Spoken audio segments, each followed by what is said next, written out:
They say pride comes before the fall, but for Tracy Sterling, it wasn't just a fall. It was a demolition. Imagine sitting in a crowded steakhouse, laughing with your friends, betting 50 grand that your pregnant wife, the woman you just kicked out into the rain, would be crawling back to your doorstep by midnight. He told the waiter, she has nowhere else to go. He was wrong. Dead wrong. Because while Tracy was ordering another round of scotch to celebrate his freedom, a Gulfstream G650 was already warming up its engines on a private tarmac, and the man waiting inside that jet wasn't just a billionaire. He was the one man Tracy feared most. This is the story of how a cruel boast turned into the most expensive mistake of a lifetime. Buckle up. The rain in Seattle doesn't wash things clean. It just makes the dirt stick harder. Maddie Sterling stood by the floor-to-ceiling window of the penthouse at the pinnacle of the Sterling Tower. It was a view that cost $5 million, looking down on the ants of the city. But tonight, Maddie felt like one of the ants. She rested a hand on her stomach. 4 months. Just enough to show a curve beneath her silk blouse, a curve that her husband, Tracy Sterling, had stopped looking at weeks ago. The sound of the front door slamming echoed through the vast, minimalist living room. It was the sound of a man who owned the world and hated coming home to it. Tracy walked in, shaking off a bespoke Burberry trench coat. He didn't hang it up. He dropped it on the floor for the housekeeper Maria to pick up in the morning. He was handsome in that sharp, predatory way, jawline like a cliff edge, eyes like cold coins. He smelled of single malt scotch and a perfume that wasn't Maddie's. "You're still up?" Tracy said, loosening his tie. It wasn't a question. It was an accusation. "I made dinner," Maddie said softly, gesturing to the cold risotto on the marble island. "It's your favorite. Truffle and mushroom." Tracy laughed, a dry, barking sound. He walked past the food without a glance and poured himself a drink from the crystal decanter. "I ate. I had business with the partners at the Capitol Grill." Maddie knew the partners included Jessica Vane, the 24-year-old marketing director Tracy had hired 3 months ago. Coincidentally, the same week Maddie had announced her pregnancy. "Tracy, we need to talk," Maddie said, her voice trembling slightly. "The doctor said my blood pressure is up. I need less stress. I need us to be us again." Tracy took a slow sip of his drink, turning to face her. His expression was bored. "Us? Maddie, look at you. You're emotional. You're clingy. It's suffocating. I'm pregnant with your son, Tracy. And you're acting like a martyr about it," he snapped, the veneer of civility cracking. "Do you think you're the first woman to have a baby? My mother had 4 and ran a foundation. You sit here in this penthouse I paid for, wearing clothes I bought, complaining about stress." "I worked for 5 years to help build your company," Maddie whispered, the hurt flaring into anger. "I designed the initial branding. I pulled all-nighters with you when we couldn't afford rent." "That was a long time ago," Tracy dismissed, waving his hand as if swatting a fly. "Now you're just weight. Dead weight." He set the glass down hard. "I'm done, Maddie." The silence that followed was louder than the thunder outside. Maddie blinked, sure she had misheard. "You're tired. Let's go to bed." "No," Tracy said, his voice terrifyingly calm. I'm done. With this." He gestured between them. "I spoke to the lawyers this morning. The papers are on the desk in the study. I want you out." Maddie felt the blood drain from her face. "Out? Tracy, I'm pregnant. It's pouring rain. Where am I supposed to go?" Tracy shrugged, checking his Rolex. "That's not really my problem, is it? You've got parents in... Where is it? Idaho? Go live on the farm, but you're not staying here. I'm remodeling the nursery. Jessica thinks it would make a better home gym. The name hung in the air like toxic smoke.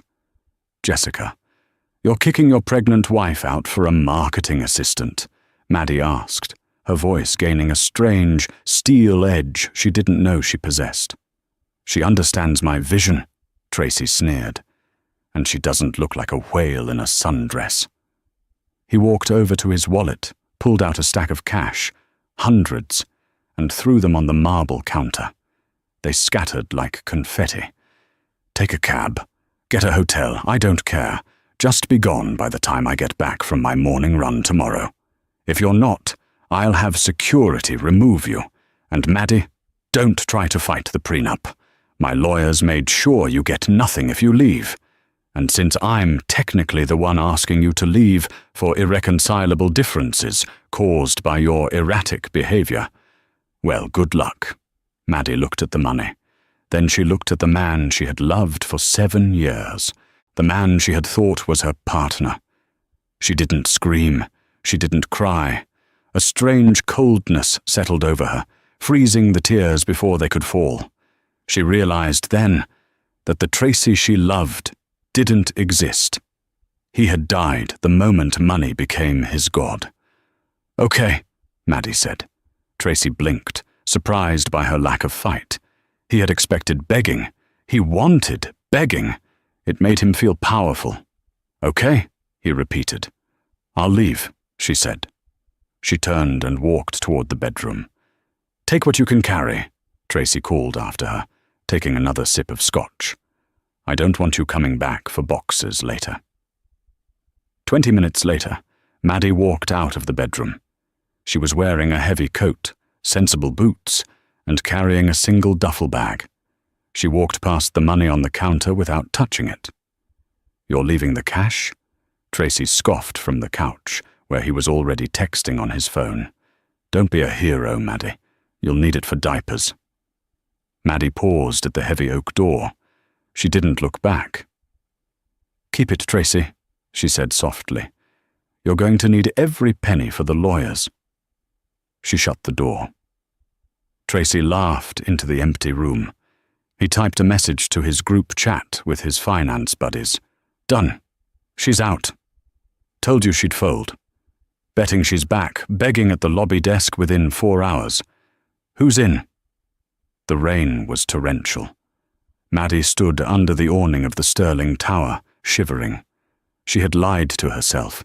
She didn't have a plan. She had her debit card. But she knew Tracy. He was petty.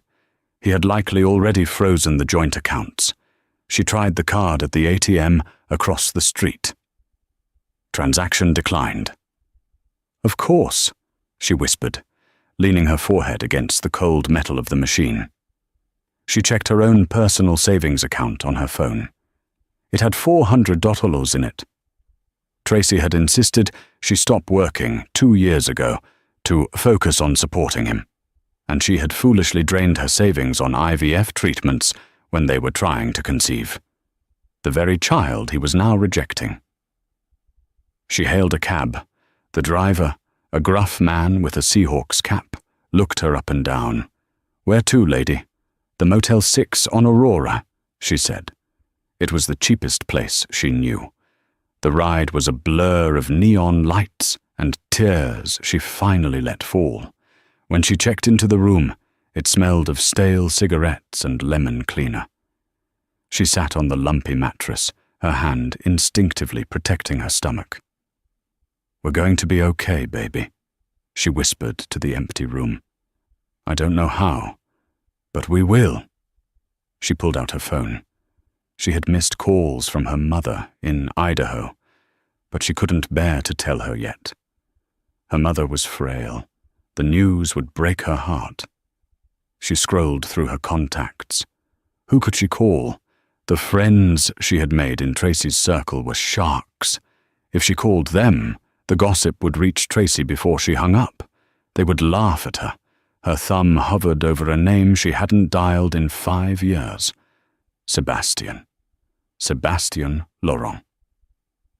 Before Tracy became a tech mogul, before the money, there was a summer in the Hamptons. Maddie was working as a waitress to pay for design school. Sebastian was the heir to the Laurent shipping dynasty. Old money, French-American, the kind of wealth that whispered rather than shouted. They had been friends, best friends, bordering on something more, until Tracy had swept in with his flashy ambition and convinced Maddie that Sebastian was just a bored rich kid toying with her. Maddie had chosen the self-made man over the heir. She had cut Sebastian off because Tracy was jealous. She hadn't spoken to him since the day she got engaged to Tracy. It was 2:15 a.m. "He won't answer," she muttered. "He's probably in Monaco or sleeping." But desperation makes you do crazy things. She pressed call. The phone rang once, twice. "Madeline?" The voice was instant, clear and deep. He wasn't asleep. He sounded as if he had been waiting for the phone to ring for 5 years. Maddie choked on a sob. Hearing her name spoken with actual gentleness broke the dam. "Sebastian? What's wrong?" The shift in his tone was immediate, sharp, alert. "Where are you?" I messed up, Sebastian. I messed up everything." "Maddie, breathe. Are you hurt?" "No. Yes, I don't know. He threw me out, Sebastian. Tracy, he threw me out. I'm at a motel on Aurora. I don't have anywhere to go." There was a silence on the other end of the line.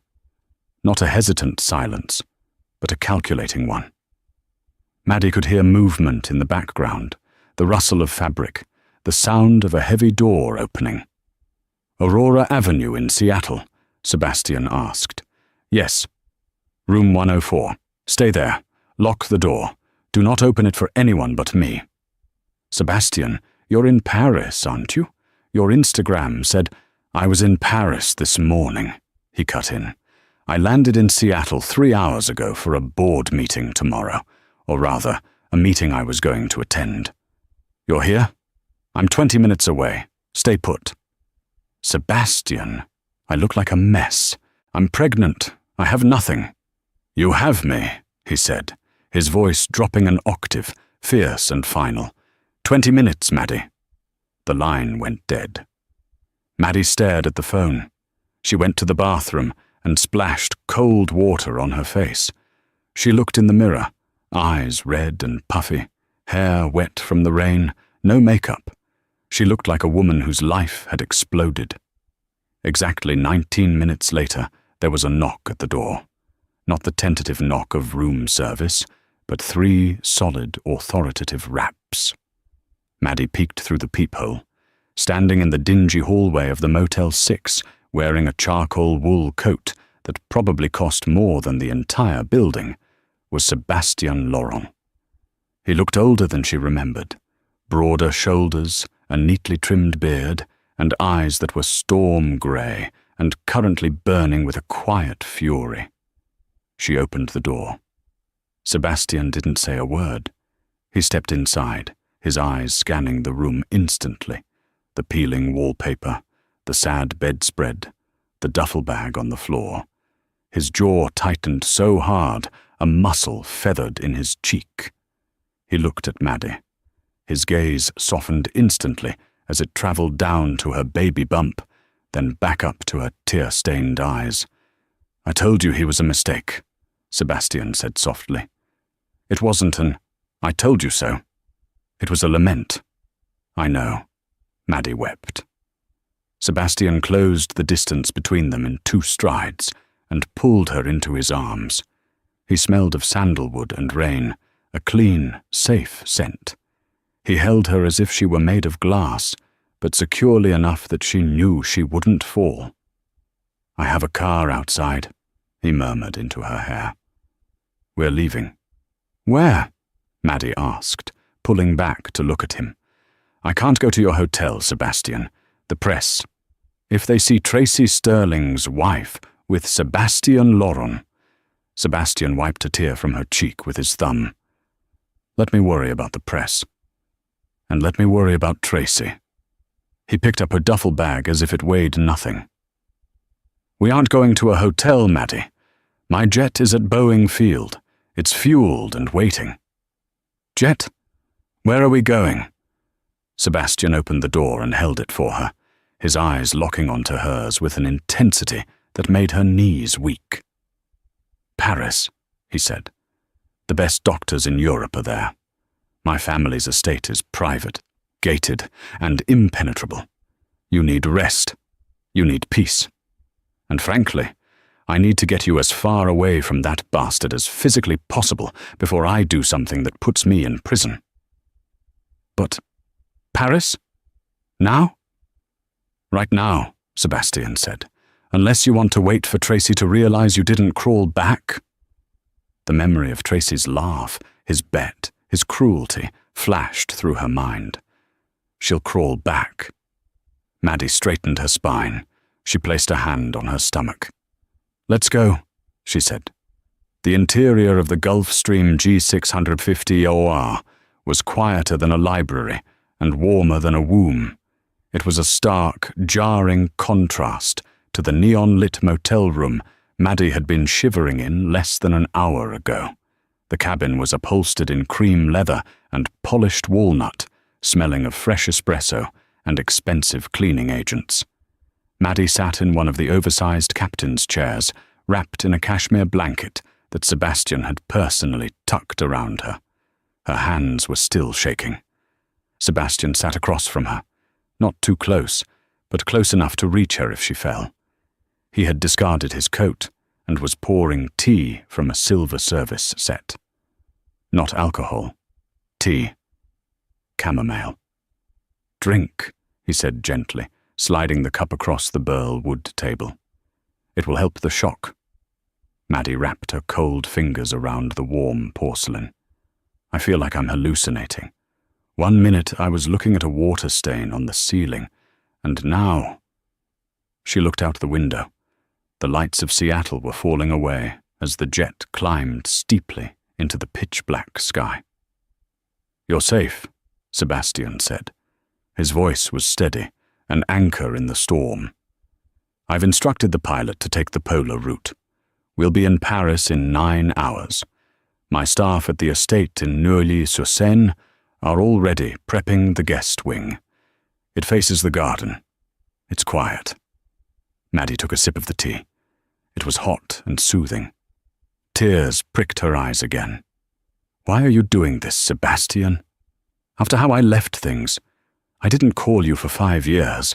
I chose him. Sebastian looked down at his hands. He was twisting a signet ring on his pinky finger, a family heirloom. When he looked up, his grey eyes were unguarded for the first time. You chose what you thought was a future, Sebastian said. Tracy is persuasive. He sells dreams. That's how he built his company. He sold you a dream, Maddie. I don't blame you for buying it. He bet on me, Maddie whispered, the shame burning her cheeks. He told his friends I'd crawl back. He bet $50,000. Sebastian's expression darkened, a flash of something dangerous passing over his face. He's a fool. He treats people like assets. Assets depreciate. He doesn't understand that some things are invaluable. He leaned forward. I never married Maddie. Maddie blinked, surprised. I saw magazines. You were dating that model, the Italian one. Distractions, Sebastian said dismissively. It never worked. Do you know why? Maddie shook her head. Because none of them were the girl who laughed at me for not knowing how to pump my own gas in the Hamptons. A ghost of a smile touched his lips. I kept tabs on you, Maddie. I knew you were unhappy. I saw the photos from the galas. The smile didn't reach your eyes anymore. I was waiting. Waiting for what?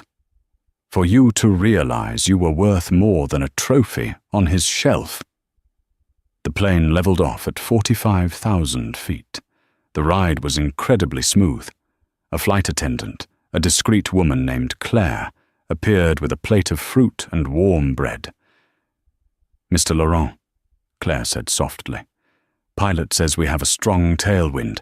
We'll be ahead of schedule. Thank you, Claire. Please make sure no flight logs are publicly accessible. Block the tail number from public tracking apps. Already done, sir. Maddie watched this interaction. Tracy had always barked orders at service staff, treating them like furniture. Sebastian spoke to them by name, with respect, yet his authority was absolute. It was a different kind of power. Old power. Maddie's phone buzzed in her pocket. She jumped. She pulled it out. It was a notification from her joint bank account app. Alert. Monthly limit reached. Tracy had locked the cards remotely. He was awake, or he had set an automated restriction to humiliate her if she tried to buy breakfast. Then a text from Tracy popped up. Enjoying the rain? The offer to crawl back expires at 8 a.m. After that, I change the locks. Maddie stared at the screen. The cruelty was breathtaking. Sebastian saw her face. He gently took the phone from her hand. He read the text. His jaw tightened, but he didn't say a word. He simply stood up, walked to the cockpit door where a specialized toolkit was kept, and returned with a small pin. He popped the SIM card slot open. He took the tiny chip out. "You don't need this," Sebastian said. He dropped the SIM card into his empty teacup. Then he poured the rest of the hot liquid over it. "He can't track you. He can't call you. He can't hurt you," Sebastian said. "I will get you a new phone, a new number, and a new life. Tonight, you sleep. For the baby." Maddie looked at the drowned chip. It felt like watching a bomb being defused. "What about the media?" she asked. "Tracy is a tech darling. If I disappear, he'll spin it. He'll say I'm crazy or unstable. He'll try to take the baby when it's born." Sebastian sat back down, crossing his legs. He looked out the window at the stars. "Let him spin," Sebastian said coldly. "Let him think he's won. Tracy is a man who fights with noise. I fight with silence and lawyers. My legal team makes his look like strip mall ambulance chasers. By the time he realizes where you are, we will have established residency in France. French custody laws are very particular about protecting the mother, especially when the father has a documented history of emotional abuse." "How do you know that?" "I told you." Sebastian looked at her, his eyes fierce. "I've been watching. I have files, Maddie. I have the receipts from the hotels he visits. I have the time stamps." Maddie gasped. "You knew he was cheating?" "I suspected. I confirmed it a week ago. I was going to bring the dossier to you personally tomorrow. Fate just moved the timeline up." Maddie slumped back into the leather seat. The exhaustion hit her like a physical blow. She was leaving a war zone she hadn't even realized she was in. "Sleep," Sebastian commanded gently. He pressed a button, and her chair reclined into a fully flat bed. He pulled the shade down. As Maddie drifted off, lulled by the hum of the engines, the last thing she saw was Sebastian Laurent sitting under the reading light, reviewing documents, guarding her like a sentinel in the sky. Seattle, 8:30 a.m. The sun was trying to break through the grey, but the city looked washed out. Inside the penthouse, the air was stale. Tracy Sterling woke up with a mouth that tasted like cotton and regret. Not regret for what he had done to Maddie, never that, but regret for mixing scotch with red wine. He rolled over. Jessica was asleep next to him, her blonde hair fanned out over the pillow Maddie had hand-embroidered 3 years ago. Tracy felt a momentary flicker of annoyance. Jessica snored. Maddie never snored. He sat up, checking his phone immediately. No new messages from Maddie. He frowned. He had expected a wall of text, apologies, begging, pleas to let her back in. He scrolled through his notifications. Nothing. "Playing hard to get," he muttered, swinging his legs out of bed. He walked into the living room, scratching his chest. The money he had thrown on the counter was still there, scattered on the marble. She really hadn't taken a dime. "Idiot," he said. He walked to the intercom system that connected to the building's lobby security. He pressed the button. "Morning, Gary," Tracy rasped. "Good morning, Mr. Sterling," the doorman's voice crackled back. "Is my wife in the lobby?" There was a pause. "Mrs. Sterling?" "No, sir. I haven't seen her since she left last night." Tracy frowned. "Check the perimeter. She's probably sitting on a bench somewhere trying to make me feel guilty." "I just did a perimeter check, sir. It's clear. No sign of her." Tracy released the button. A seed of irritation planted itself in his gut. Where could she be? She had no friends in the city who would take her in against his will. He had ensured his social circle was loyal to his wallet, not his wife. The motel. He laughed. Maddie was a princess. She wouldn't last 4 hours in a motel. She was probably at a 24-hour diner, waiting for him to call. He went to the kitchen to make coffee. Jessica walked in, wearing one of his dress shirts. It looked better on Maddie, he thought involuntarily. Maddie had a grace, a way of moving. Jessica walked like she was on a runway, even in a kitchen. It was performative. "Is the ex-wife back yet?" Jessica asked, hopping onto a bar stool. "I want to measure the nursery for the gym equipment." "Not yet," Tracy said, grinding the beans. "She's stalling. Maybe she went to Idaho. With $400, she won't make it to the state line." Tracy pulled out his phone again. He opened the Find My app. We shared locations for safety, a feature he insisted on so he could track her movements while claiming it was for her protection. He tapped on Maddie's icon. "Location, not available. Last seen, 2:35 a.m., Aurora Ave N." She turned her phone off, Tracy said, slamming the device onto the counter. "Childish." "She wants you to worry," Jessica cooed, rubbing his back. "Don't give her the satisfaction. She'll turn it back on when she gets hungry." Tracy wasn't listening. He was a man who controlled data. A lack of data made him itch. "Gary," he buzzed the intercom again. "Pull the CCTV footage from the front entrance, last night, around 2:30 a.m. "One moment, Mr. Sterling." Tracy waited, tapping his fingers on the marble. "Got it, sir," Gary said. "It's odd." "What's odd?"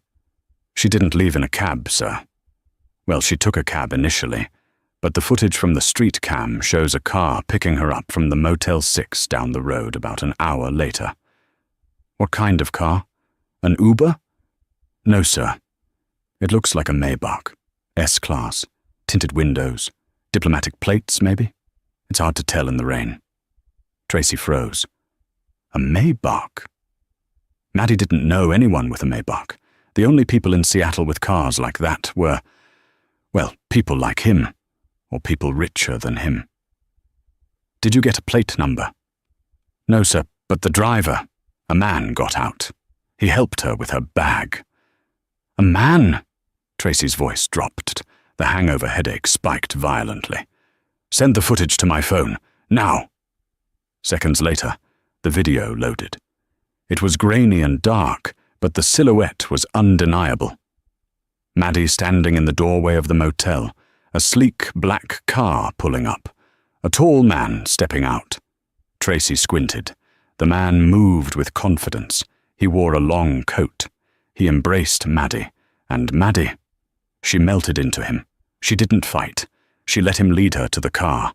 Tracy felt a surge of possessive rage. Who was this? A lover? Had she been cheating on him? The thought was laughable. Maddie was pathetic, loyal to a fault.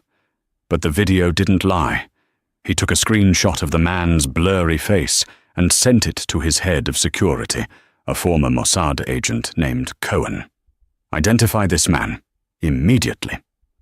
Tracy paced the living room. Jessica's chatter about gym equipment faded into background noise. He had a sinking feeling, the kind he got right before a stock tanked. 10 minutes later, Cohen called. "Sir." Cohen's voice was tight. We ran the gait analysis and facial structure against the database of high-net-worth individuals known to be in Seattle yesterday. And? It's Sebastien Laurent. Tracy stopped pacing. The name hit him like a physical slap. Laurent? Tracy whispered. The shipping heir. The French guy. Yes, sir. His private jet, a Gigan X-50, filed a flight plan out of Boeing Field at 3:15 a.m. Destination, Le Bourget, Paris. Tracy dropped onto the sofa. The silence in the room was deafening. Sebastien Laurent. The one guy from Maddie's past she had sworn was just a friend. The one guy Tracy had always felt inferior to, because Sebastien didn't have to work for his money. He was money. She didn't crawl back, Tracy whispered, the realization dawning on him with the weight of a collapsing building.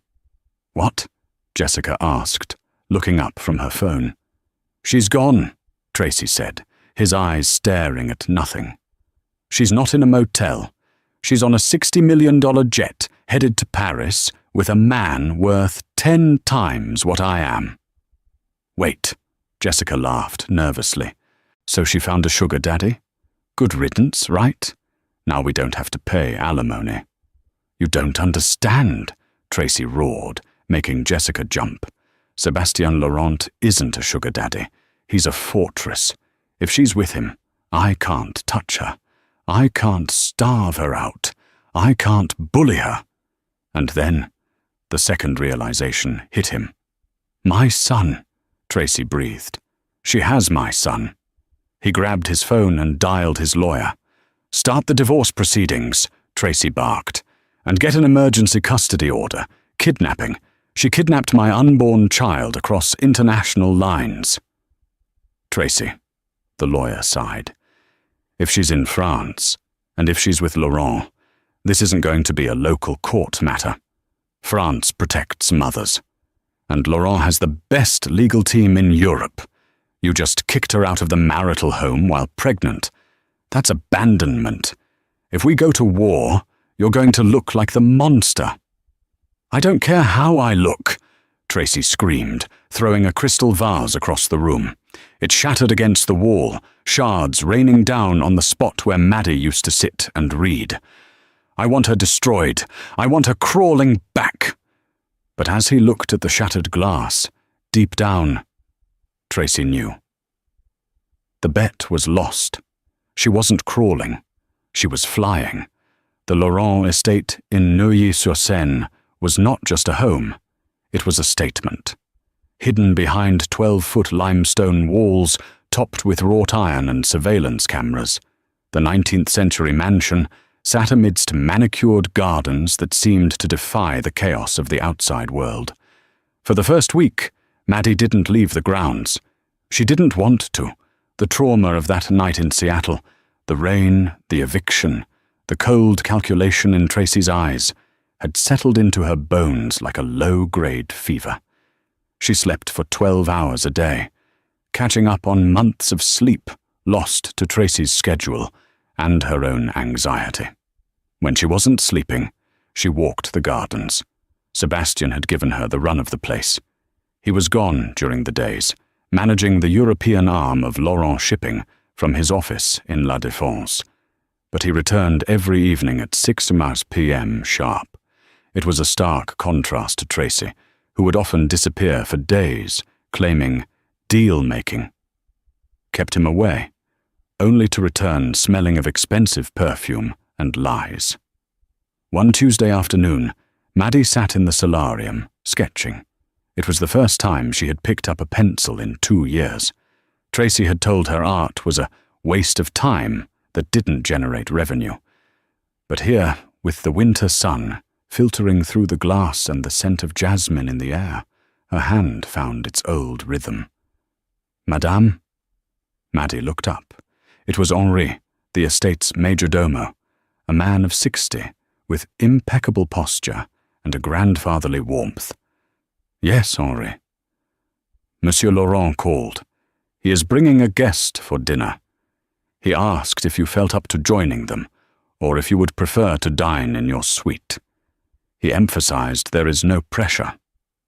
Maddie hesitated. She felt heavy, ungainly. Her belly was prominent now, her ankles swollen. "Who is the guest?" "A solicitor. Monsieur Arthur Sterling." "No relation to your husband." Maddie stiffened. "A lawyer." "I'll join them," she said, closing her sketchbook. "If Sebastian thinks it's important, I'll be there." That evening, dinner was served in the private library rather than the formal dining hall. A fire crackled in the hearth. Sebastian stood when Maddie entered, wearing a navy sweater that made his grey eyes look blue. He walked over and offered her his arm to help her to the chair.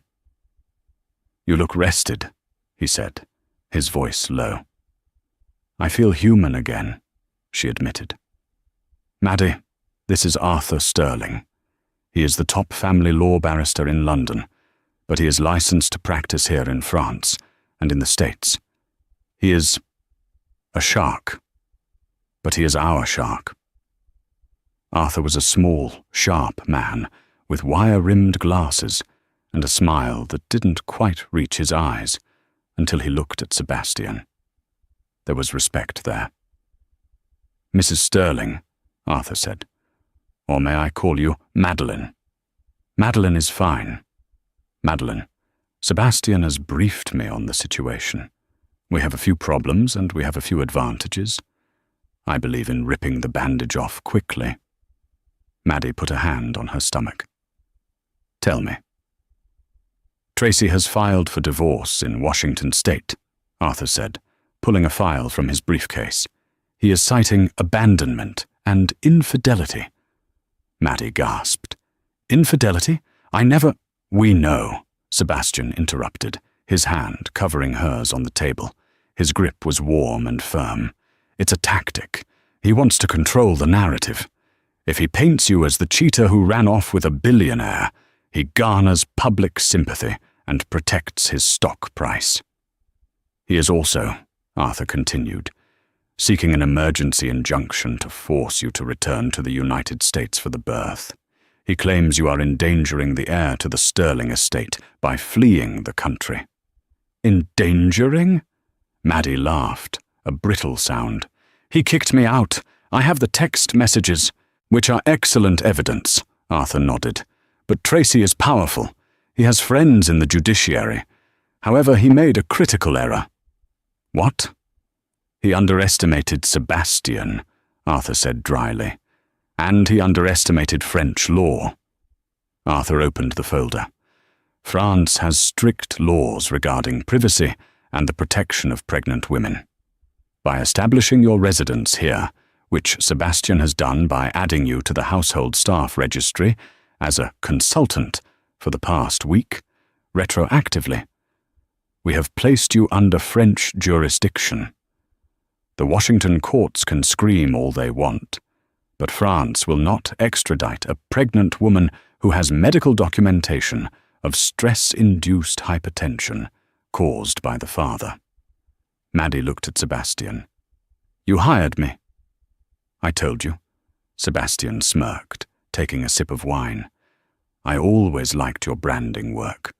You're consulting on the rebrand of the Laurent Charity Foundation. The salary is substantial. It also gives you your own visa." Maddie felt a lump in her throat. Tracy had erased her career. Sebastian had just given it back to her as a shield. "So I don't have to go back?" "No," Arthur said firmly. "You stay here. You have the baby here. And once the child is born on French soil, with a mother residing in France, well, Tracy will have to come to us. And he will find the French courts far less susceptible to his tech bro charm than the ones in Seattle." The relief was so profound, Maddie almost wept into her soup. Later that night, after Arthur had left, Maddie found Sebastian on the balcony, smoking a rare cigarette.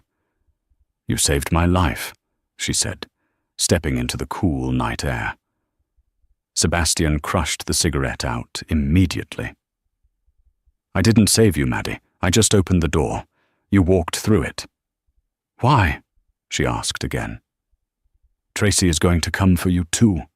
He'll attack your business. He'll attack your reputation." Sebastian turned to her. He reached out and tucked a strand of hair behind her ear, his fingers lingering on her jaw. "Let him try," Sebastian whispered. "I have everything I want right here within these walls. The rest of the world can burn for all I care." For the first time in 5 years, Maddie didn't feel like an accessory. She felt like a priority. But the peace of the fortress was about to be tested. 3 months passed. The winter thawed into a crisp, blossoming Parisian spring. Maddie was 8 months pregnant. She had grown huge, her belly a drum tight against her dresses. She had also grown strong. With Sebastian's encouragement, she had actually started working on the foundation's branding. It gave her focus. She wasn't just waiting to give birth. She was creating. They fell into a domestic rhythm that was terrifyingly comfortable. Breakfast together, work, dinner, long conversations by the fire. They never slept in the same bed. Sebastian was a gentleman of the old school. He never pushed. He waited. But the tension between them was growing, a magnetic pull that was becoming harder to ignore. Then, the bomb dropped. It was a Tuesday morning. Maddie was eating a croissant when her phone, the new one Sebastian had given her, exploded with notifications. She opened Google News. Her face went pale. Headline: Tech mogul Tracy Sterling breaks. Silence. The Billionaire. Playboy stole my wife and unborn son. There was a video interview.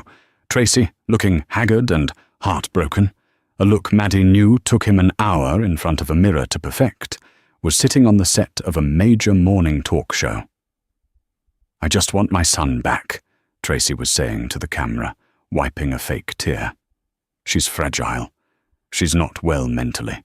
And this man, this Laurent, he's using his money to keep a father from his child. It's kidnapping, plain and simple." The interview went viral instantly. The internet, toxic as always, took sides. Half of them called Maddie a gold digger. The other half called Tracy a hero. "He's calling me crazy," Maddie whispered, her hands shaking. "He's setting the stage to take the baby on grounds of mental incompetence." Sebastian walked into the room. He had already seen it. His face was a mask of icy fury. "Don't read the comments," he commanded, taking the tablet from her. "He's winning the public, Sebastian. If the public turns on us, the politicians might feel pressure to intervene." "He is flailing," Sebastian said. "He is a man shouting at a hurricane. But he has made a mistake." "What?" "He slandered me," Sebastian said calmly. "And he slandered you. In Europe, libel laws are not like in America. You have to prove what you say is true. He just accused me of kidnapping on international television." Sebastian pulled out his phone and dialed. "Arthur? Proceed with the defamation suit. File it in London and Paris. I want his assets in Europe, frozen pending the judgment. Yes, all of them." He hung up and looked at Maddie. "Stress is bad for the baby. Stop looking at the screen. Look at me." Maddie looked at him. He was her rock. "I'm scared, Sebastian. What if he comes here? The gates are locked. The guards are armed. He doesn't get in." But biology doesn't care about security gates. That night, the stress took its toll. Maddie woke up at 3 a.m. with a pain that tore through her lower back like a serrated knife. She cried out. Sebastian was in her room in 10 seconds. He must have been sleeping lightly. "Maddie, it's time," she gasped, clutching the sheets. "It's too early. I'm only 34 weeks. "It's okay," Sebastian said, his voice instantly shifting into command mode. "The car is ready. Dr. Dubois is on standby at the American hospital." He didn't call a servant. He scooped her up in his arms, carrying her down the grand staircase himself. Maddie buried her face in his neck, breathing in his scent, trying to focus on anything but the pain. The drive to the American hospital of Paris was a blur of lights and pain. Sebastian held her hand the entire way, whispering French endearments that she didn't understand but felt in her soul. Courage, ma belle. Tu es forte. At the hospital, chaos erupted. Doctors, nurses, monitors beeping. Maddie's blood pressure was dangerously high. Preeclampsia, triggered by the stress of the scandal. We have to operate, Dr. Dubois said, looking grim. The baby is in distress. Do whatever you have to do, Sebastian said, his face pale. Save them both. Who are you? The nurse asked, holding a clipboard. Are you the father? The room went silent for a split second. Maddie looked at Sebastian, the man who had flown her halfway across the world, the man who had protected her when her own husband treated her like trash. Yes, Maddie whispered, gripping his hand. He's the father. It was a lie for the paperwork, but a truth of the heart. Sebastian squeezed her hand, his eyes shining. I'm here. They wheeled her into the OR. The anesthesia took hold. The last thing Maddie heard was the sound of a baby crying, a strong, lusty cry that defied the odds. Maddie woke up in a private recovery suite. The room was filled with white roses, Sebastian's favorite. She felt empty, light, and sore.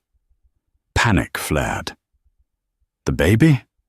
He is perfect, a voice said from the corner. Sebastian was sitting in a chair, holding a small bundle wrapped in a blue blanket. He looked exhausted, his dress shirt rumpled, sleeves rolled up. He looked like a man who had been to war and won. He stood and brought the bundle to her. Maddie looked down. Her son. He was tiny, premature but strong. He had dark hair, like hers. He weighs 5 pounds, 6 ounces, Sebastian said softly. He has your chin. And Tracy's eyes? Maddie asked fearfully. No, Sebastian said, looking at the baby. He has his own eyes. He is his own person. Leo, Maddie whispered. I want to call him Leo, because he's going to have to be a lion to survive this family. Leo, Sebastian tested the name. Leo Lauren Sterling. It has a ring to it. Lauren, Maddie looked at him. It will offer him more protection, Sebastian said, if you allow it. Before she could answer, the door to the suite banged open. Maddie flinched, clutching the baby. It wasn't a nurse. Standing in the doorway, wearing a wrinkled suit and looking like a man on the edge of a breakdown, was Tracy Sterling. Behind him were 2 French police officers and a bewildered hospital administrator. There she is, Tracy shouted, pointing a finger at Maddie. And that's my son! That's my property! The word hung in the air. Property. Sebastian handed the baby gently to Maddie. Then he turned. He didn't yell. He didn't posture. He simply walked toward Tracy, closing the distance until he was inches from the other man's face. Sebastian was 3 inches taller, and while Tracy was gym-fit, Sebastian was built like a dock worker beneath his suit. Get out, Sebastian said. The volume was low, but the tone was terrifying. I have a court order. Tracy waved a piece of paper.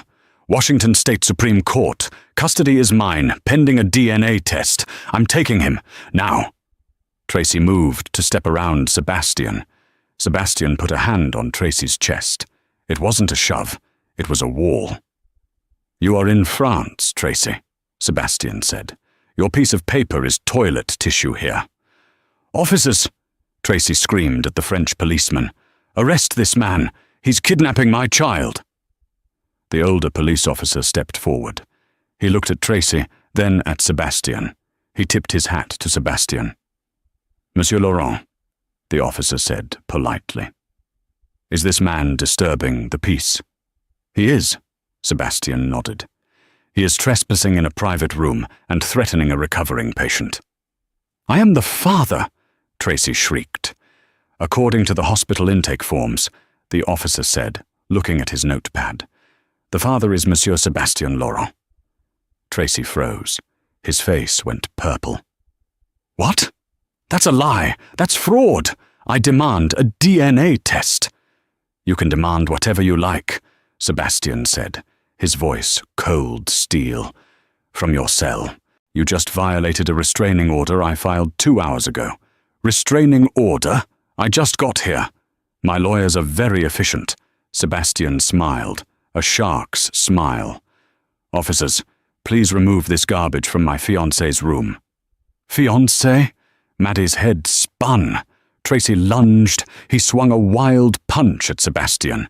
It was the mistake everyone had been waiting for. Sébastien sidestepped the punch with the grace of a boxer, caught Tracy's arm, and twisted it behind his back, slamming him face first into the doorframe. "That," Sébastien whispered into Tracy's ear as the police swarmed in to cuff him, "was assault. In France, that's prison time.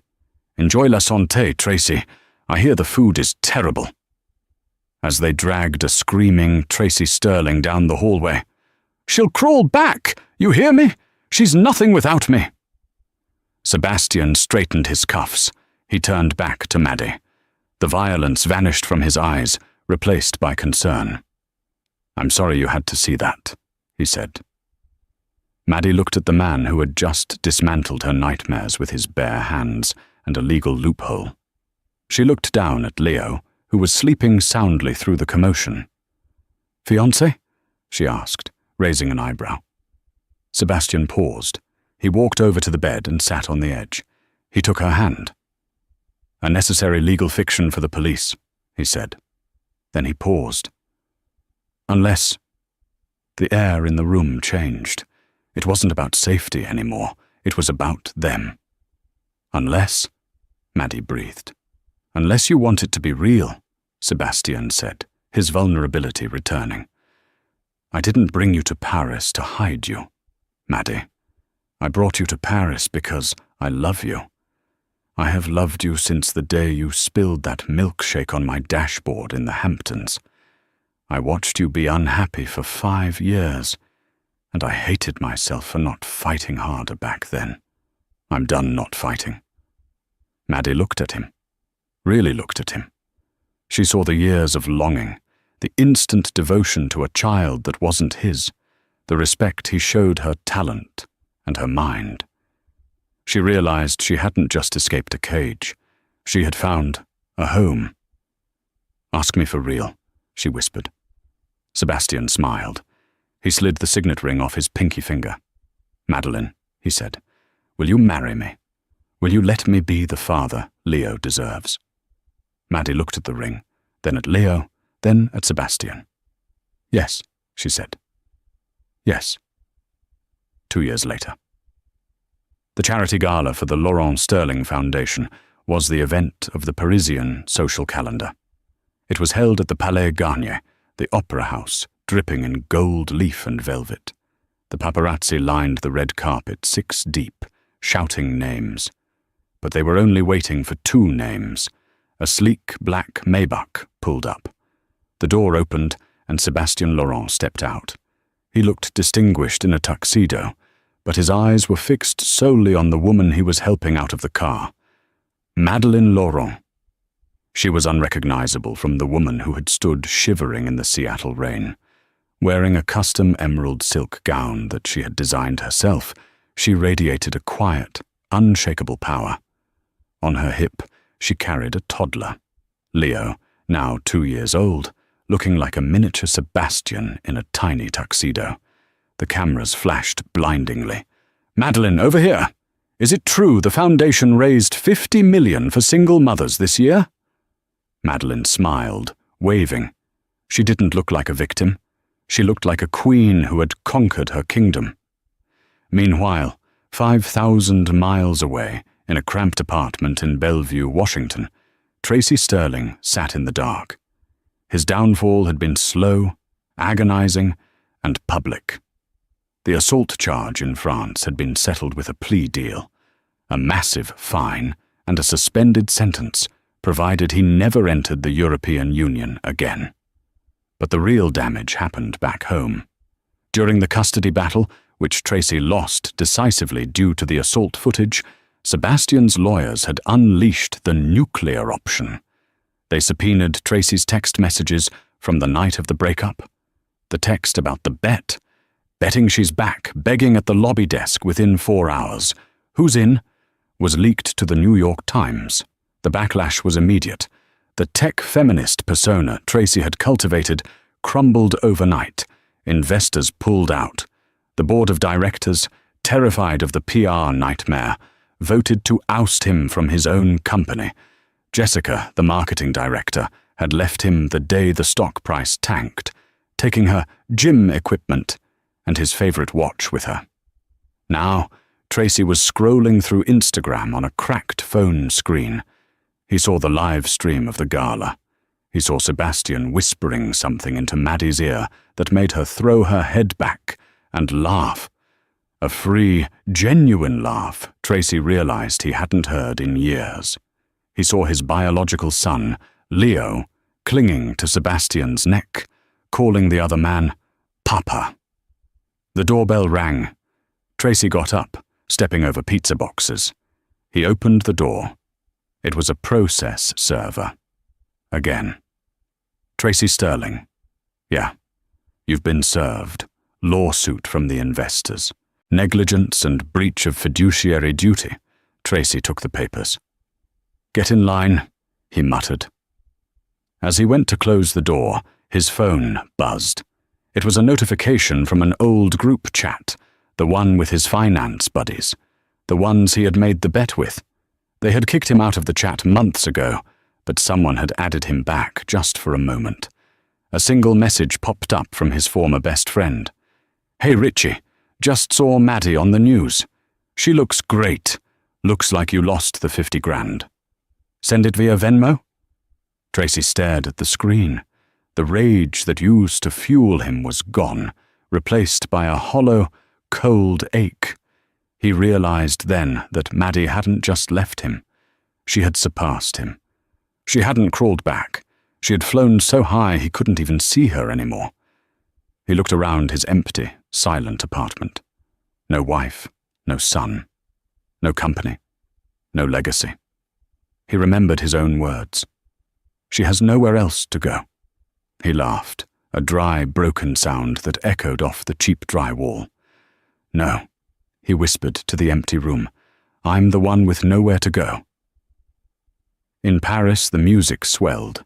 Sebastian took Maddie's hand, leading her onto the dance floor. Are you happy? Sebastian asked, pulling her close. Maddie looked at her husband, then over at her son, playing with his grandmother nearby. She thought of the rain in Seattle, and she thought of the stars over the Atlantic. I'm not just happy, Sebastian, she smiled, resting her head on his chest. I'm free. And as they danced, the world watched, and Tracy Sterling turned off his phone, sitting alone in the dark, finally understanding the true cost of pride. And that is how the tables turned. Tracy Sterling thought he could break a woman by taking away her roof, but he forgot that a woman who builds a home in herself can survive any storm. He bet on her weakness, but fate bet on her strength, and fate always collects. Maddie didn't need to crawl back, because she learned she had wings the moment she let go of the weight dragging her down. If this story satisfied that itch for justice, make sure to hit that like button. It helps us bring more karma-filled sagas to you. Don't forget to subscribe and ring the bell so you never miss a twist. And tell me in the comments, what would you have done if you were Maddie? Would you have taken the money or walked away with your head held high? Let's talk about it. Thanks for watching, and see you in the next story.